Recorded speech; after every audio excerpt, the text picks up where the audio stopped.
बहुत समय पहले की बात है। एक हरी भरी घाटी में एक छोटी सी नदी बहा करती थी। उस नदी के किनारे दो गांव बसे थे।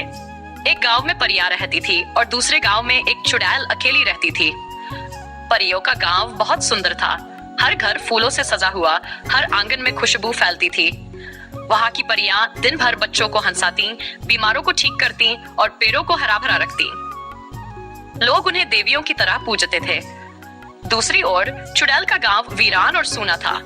पुराने खंडहर जैसे घर, सूखे पेड़ और डरावनी रातें।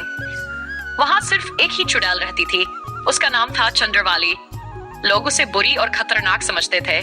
कोई उसके पास नहीं जाता और वह भी किसी से बात नहीं करती थी। चंद्रवाली की अकेली दुनिया। चंद्रवाली सच में बुरी नहीं थी, बस वह बहुत अकेली थी। उसकी माँ भी एक चुड़ैल थी, लेकिन बहुत साल पहले वो किसी जादुई तूफान में चली गई थी। तब से चंद्रवाली अकेली रहने लगी। वो रोज नदी किनारे बैठती, दूर परियों के गांव को देखती और मन ही मन सोचती, काश मैं भी उस गांव की होती। वह जानती थी कि लोग उससे डरते हैं, इसलिए उसने कभी किसी को परेशान नहीं किया। वह बस रात को जंगल के फूलों से बात करती, चांदनी में नाचती और अपने ही बनाए सपनों में खो जाती। परियों में सबसे अलग परी नंदिनी। परियों के गांव में एक छोटी सी परी रहती थी, नंदिनी।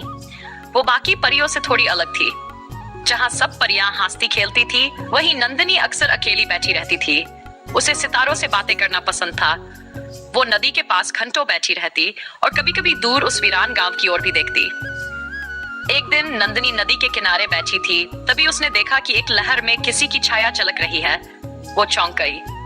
जब उसने ध्यान से देखा तो उसे एक औरत दिखाई दी, काले कपड़ों में, लंबे बाल पर आंखों में गहरी उदासी। वो चंद्रवाली थी। पहली मुलाकात। नंदिनी डर तो गई, पर कुछ था चंद्रवाली की आंखों में जो उसे रोक न सका। उसने हिम्मत की और धीरे धीरे उसकी ओर गई। आप कौन हैं? नंदिनी ने धीरे से पूछा। चंद्रवाली मुस्कुराई। मैं एक चुड़ैल हूँ। तुम मुझसे डरती नहीं? नहीं, नंदिनी बोली। आपकी आंखों में डर नहीं, दर्द है। चंद्रवाली की आंखें भर आईं। इतने सालों में किसी ने उसे इस तरह बात नहीं की थी। उस दिन दोनों ने पहली बार ढेर सारी बातें की, सपनों की, तारे गिनने की और अपनी अपनी तन्हाई की। अब नंदिनी रोज नदी किनारे आती और चंद्रवाली से मिलती। दोनों साथ बैठकर कहानियां सुनती, जादुई पेड़ से बातें करती और पानी में तारे गिनती। धीरे धीरे परियों के गांव में बातें फैलने लगीं। सबने कहा, नंदिनी पागल हो गई है, वो चुड़ैल से दोस्ती कर रही है। नंदिनी ने कहा, जिसे तुम चुड़ैल कहते हो वो भी किसी की माँ की बेटी है। उसका दिल भी उतना ही कोमल है जितना हमारा। परियों ने उसकी एक न सुनी। उन्होंने नंदिनी को गांव से निकाल दिया। असली परी कौन? नंदिनी अब चंद्रवाली के खंडहर गांव में रहने लगी। दोनों ने मिलकर उस गांव को सजाना शुरू किया। सूखे पेड़ फिर से हरे हो गए, घरों में दिए जल उठे और हवा में फिर से संगीत बजने लगा। कुछ ही दिनों में वो वीरान गांव जादुई बन गया। वहां न डर था, न अकेलापन। वो गांव बन गया। परियों को जब ये सब पता चला तो वे चकित रह गई। वे चुपचाप उस गांव में आई और देखा, नंदिनी और चंद्रवाली बच्चों को कहानियां सुना रही थी, बुजुर्गों को औषधियां दे रही थी और पेड़ों को सजाया जा रहा था।